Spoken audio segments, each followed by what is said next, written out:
Good morning students. In the last video, we have just discussed the type of electrolytic conductors, that is metallic conductors and electrolytic conductors. What are the properties of metallic and electrolytic conductors? How the conductance is going to vary in both the cases. Then electrolytic dissociation. Based on the dissociation or extent of dissociation, we have classified the substances as strong and weak electrolyte. Then we have studied the electrolytic cell of copper and how this electrolytic cell of copper is used in the industrial application of metals like so many. So now next is electrolysis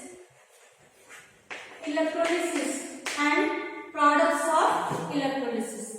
So here electrolysis is a process where decomposition of chemical substance, that is chemical decomposition of an electrolyte,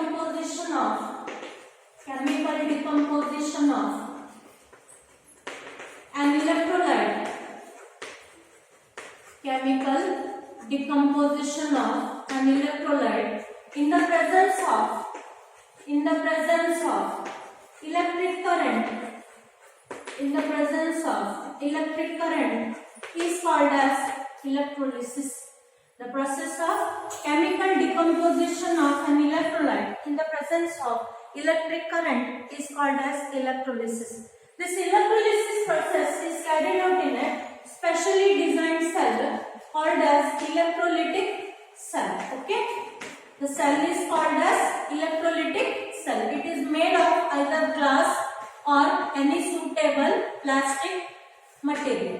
Okay, the apparatus used to carry out the process of electrolysis is called as electrolytic cell, and this electrolytic cell is made up of either glass or any suitable plastic material. Here two electrodes of the metal are dipped in a solution, and this solution taken in the electrolytic cell is called as electrode. Okay, the two electrodes in that, one is cathode and another is anode. So here these are called as electrodes. So here we are taking the metal electrodes as the anode and the cathode, and this anode and cathode are just connected to the external circuit with the help of battery and ammeter like that. When so here we are using the DC voltage for the application of or for the process of electrolysis, because AC voltage can just decompose the compound before electrolysis. So that in the process of electrolysis we are making use of DC voltage. So when the voltage is applied across these electrodes, so here first process going to take place is electrolyte will be dissociating into positive and negative ions. Okay, electrolyte is going to dissociate into positive and negative ions in the presence of electric current. So this positive ion is called as cation and negative ion is called as anion. So in the solution, the cation and anion move freely and they move towards the respective electrodes. That is, cation will move towards cathode, negatively charged. Anion will move towards anode, positively charged, and get discharged in the form of product. So here at the cathode, the electrolyte is going to reduce at the cathode and get stable in the form of metal. Okay, and at the anode, electrolyte get oxidized and we say it is discharged at the anode. So that this is the whole process of electrolysis. Now next one is products of electrolysis.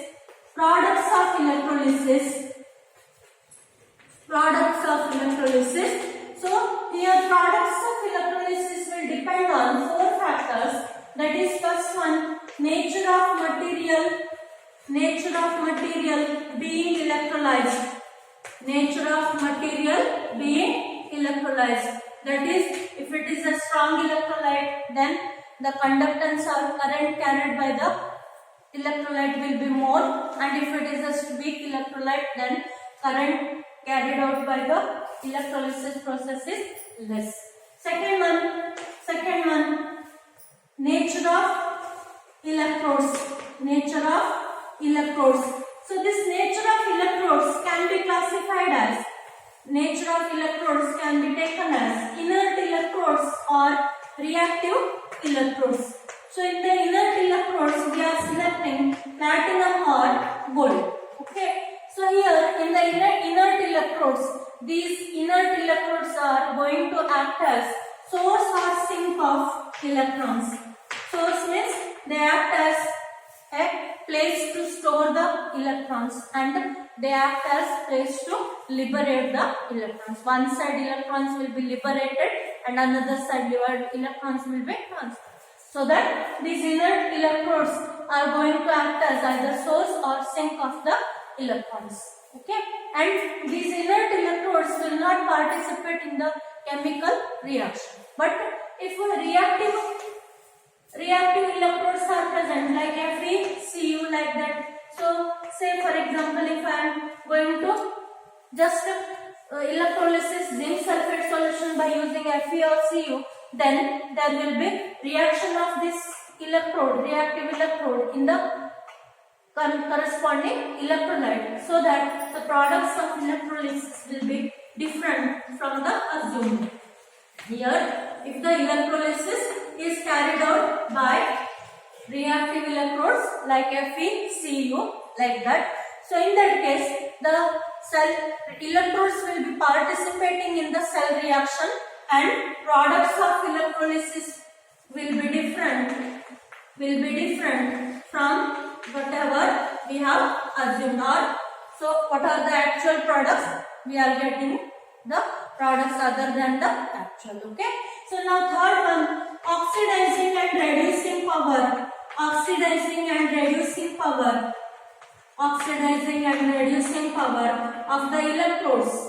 Oxidizing and reducing powers of the electrodes, and the standard electrode potentials. So here all the elements will not having same power. That is, some of the elements with the negative electrode potential are having a property of oxidation. That means generally we say that the electrodes with negative electrode potential are having tendency to undergo oxidation, and these can be taken in the anode compartment. Okay, and the electrodes with the higher electrode potential, say I am saying higher than this, okay, then that higher electrode potential metals are having tendency to undergo reduction, and they are taken in the cathode department of our electrolysis. So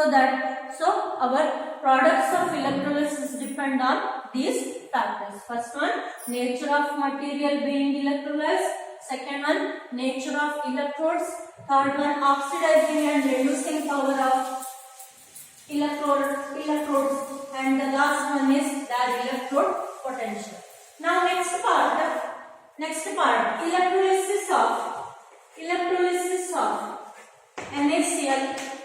Electrolysis of NaCl. So here, if you just electrolysis NaCl, that is NaCl solid in the presence of water, you are getting Na plus, that is sodium metal, sodium in the form of solid, and Cl2 gas in the form of gaseous are going to obtain as the product. Okay, but actually this is not so.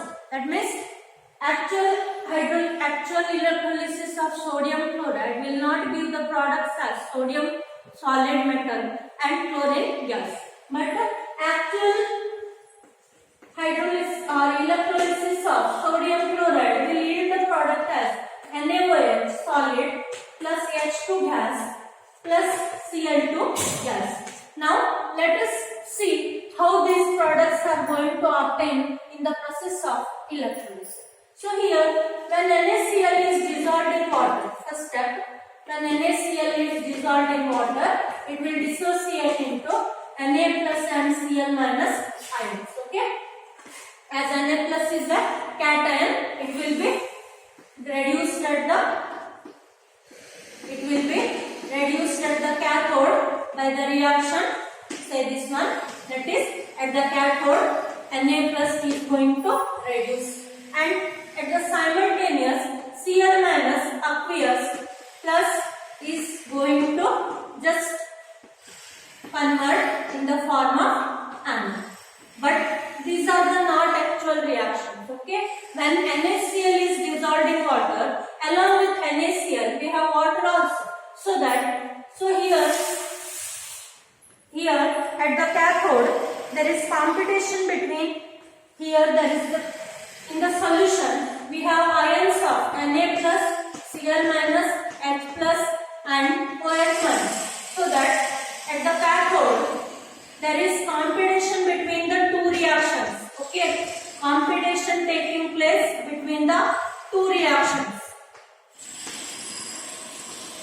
and those two reactions will be, first one Na plus aqueous plus 1 electron giving rise to Na solid with the electrode potential of minus 2.71 volt, and another reaction that is taking place simultaneously at the cathode will be H plus, that is from water H plus is going to reduce to H2, half H2 gas with the electrode potential of 0.00 volt. So here there is one rule that, so at cathode the reaction with higher electrode potential will be selected. That is the rule that we have to follow, the rule that at cathode reaction with the higher electrode potential is to be preferred. Okay, by that what happens? So here which is having higher electrode potential, so that we can select the reaction. So here in the reaction, second reaction, that is H plus 1 electron giving rise to half H2 is preferred at the, so that is H plus aqueous plus 1 electron giving rise to half H2 is selected as the preferred reaction. But this H plus is produced by the water, or it is produced by the dissociation of water also, so that H2O at cathode another reaction is also going to take place. So H2O liquid is going to dissociate in the form of H plus aqueous plus OH minus aqueous, so that by combining these two equations, reaction that is taking place at the cathode will be H2O liquid plus 1 electron giving rise to half H2 gaseous plus OH minus aqueous. Okay, this is the reaction 1. Now go for anode. So at anode again there is competition between two reactions. At anode there is competition between two reactions. So first reaction is Cl minus aqueous plus, or giving rise to half Cl2 plus 1 electron with the electrode potential of plus 1.36 volt, and second reaction will be 2H2O liquid giving rise to O2 gaseous plus 4H plus aqueous plus 4 electrons. So here electrode potential will be plus 1.23 volt, and at the anode we are having the reaction with the lower electrode potential is to be preferred. Okay, by that actually reaction preferred at anode will be second, that is production of O2 is preferred at the anode, but because of over potential, because of overpotential. That is, overpotential means extra voltage is applied. We are not forming oxygen as the product, but the reaction at anode will be nothing but Cl minus aqueous, giving rise to Cl2 gaseous plus 1 electron. So here this reaction is preferred. This is, let it be equation 3. Okay, this is equation 2, and here I have written one equation, that is NaCl giving rise to, this is equation 1. Now combining all the reactions, cell reaction, we are having the total reactions as, so reaction 1 I required, then reaction at cathode and reaction at anode. Okay, so by combining all the reactions, this reaction and this reaction, so net reactions can be given by addition of 1 plus 2 plus 3. You write the left side of the reaction on the left hand side and right hand side product as the right hand side. Okay, here in the first reaction, NaCl solid is there plus H2O liquid plus 1 electron. See here it is 1 electron is there, and here, so first I will write all the reactions. 1 electron giving rise to Na plus aqueous plus Cl minus aqueous plus half H2 gaseous plus OH minus aqueous plus Cl2 gaseous plus 1 electron. These are the products.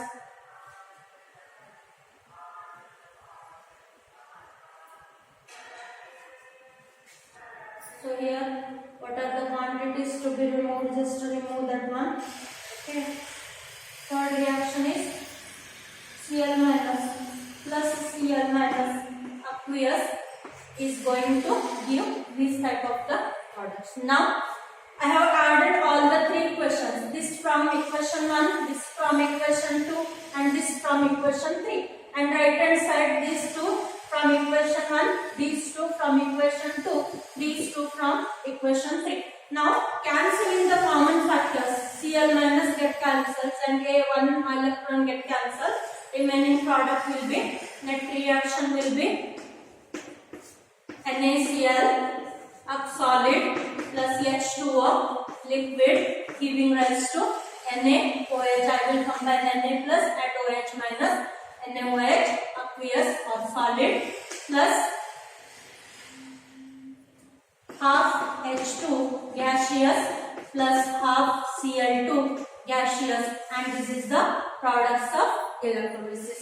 So here this reaction is having electrode potential which are given by Nernst equation.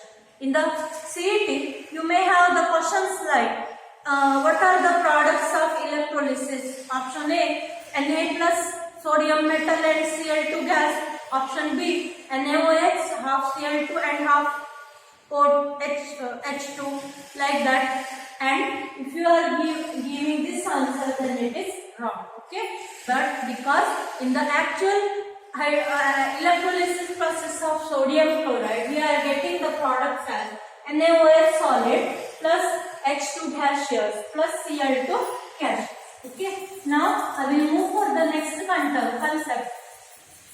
So Faraday's laws of electrolysis is that, but that is deleted from your portion, so that I am going to move for the next portion, that is conductance of electrolytic solutions. Conductance of electrolytic solutions. So here, conductance of electrolytic solutions means, so first you have to take Ohm's law, that is when electrolyte is dissolved in water, it will undergo into ions and the ions will be conducting the electricity. So before going for that, and when Ohm's law is applied for such a solution, it will be obeyed. Okay, according to Ohm's law, according to Ohm's law. So what is the definition? What is the definition of Ohm's law? V proportional to I, or V is equal to I R. Here a quantity R is called as resistance of the material. So resistance is given by the notation R, and it is nothing but measure of, this is asked in 2 marks. Okay, definition and SI units. Measure of hindrance, measure of hindrance to the, or measure of hindrance caused by the material, to conduct, caused by the material for the flow of current, So definition of resistance is, it is the measure of hindrance caused by the material for the flow of current. Okay, and it is also defined as power to resist. Resistance, name itself indicates power to resist electricity. Power to resist electricity. Okay, so here this resistance is given by the letter R, so that it will be having units. SI units of resistance will be ohms. So the ohms is defined by the quantity ohms. And in the SI base units, so the same quantity can be written as kg meter raised to 3 joule per second raised to 2 ampere raised to 3. Okay, kg meter raised to 2 divided by second raised to 3, second raised to 3 ampere raised to 2. Okay, now this can be measured with the help of Wheatstone's bridge, and that Wheatstone's bridge experiment I will continue in the next class. Okay, now according to Ohm's law, electrical resistance of a conductor is given by, according to again Ohm's law, R is proportional to L by A. L means length of the conductor and A means area of cross section of the conductor. So again, according to Ohm's law, resistance of a material or resistance of a conductor is proportional to length, directly proportional to length of the material, and inversely proportional to area of cross section of the material. So if we remove the proportionality sign, then R is equal to rho into L divided by A, where this quantity we are using in the Greek, it is called as rho, and this rho is called as, rho is equal to R into A divided by L. Okay, and this rho is called as resistivity or specific resistance of material. Okay, resistivity or specific resistance of material. So now how to define the word resistivity or specific resistance?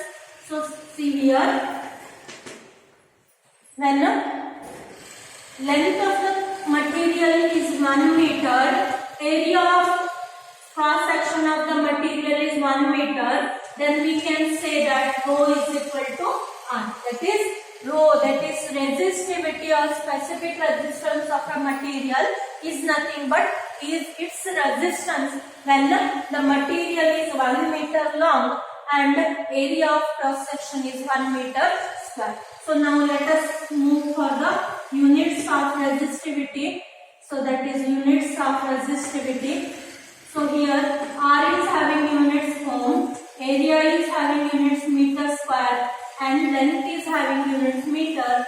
So that unit of ohm meter or ohm centimeter.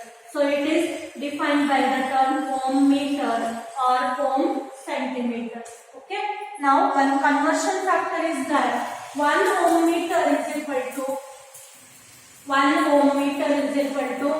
100 ohm centimeter.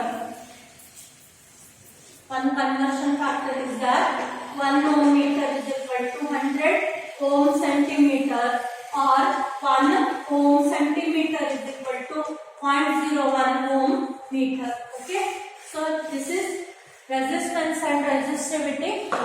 next we will move for the another word, conductance. Conductance, it is identified by the letter G. Okay, so first one, this is second one, that is row definition is second one.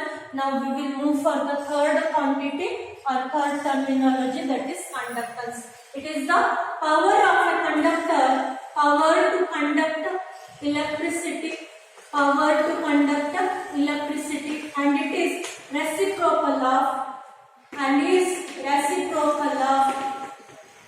resistance, reciprocal of resistance, so that conductivity is given by the term G is equal to 1 by R, so that it is having the units 1 by ohm or mho. The same can be written as ohm raised to minus 1 or mho. So here this reciprocal of resistance, it is the power to conduct electricity. Okay, or capacity of a material to conduct electricity. Now next one, SI unit of conductance is nothing but Siemens, and this is represented by capital letter S. So 1 Siemens is equal to 1 ohm raised to minus 1. This is also written as ohm raised to minus 1. Okay, now third quantity is over. Fourth quantity, specific conductance. Specific conductance or conductivity. Specific conductance or conductivity. So here I will just say the meaning of specific conductance and then I will stop my video. So here conductance is given, G is equal to 1 by R, so that substitute the values. G is equal to 1 divided by rho into L divided by A, or it is A divided by rho into L, or it is 1 by rho into A divided by L. So 1 by rho quantity is called as conductivity, kappa, and it is represented by the letter kappa. It is called as specific conductance or conductivity.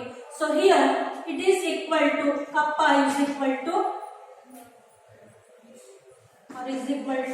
kappa into A divided by L, or kappa is equal to L G into L divided by A. Okay, so reciprocal of resistivity. So here when L is equal to 1 meter and A is equal to 1 meter square, kappa is equal to G. That is specific conductance or conductivity of a material is nothing but it is the conductance of the material when it is 1 meter long and 1 meter square area of cross section, or it is the conductance produced by 1 meter cube of electrolyte solution. Okay, then units of kappa. So here G is having units ohm raised to minus 1 or mho, so that into length is meter divided by meter square, that is equal to ohm meter raised to minus 1. Here I am going to wind off my topic and I will continue in the next class. Thank you.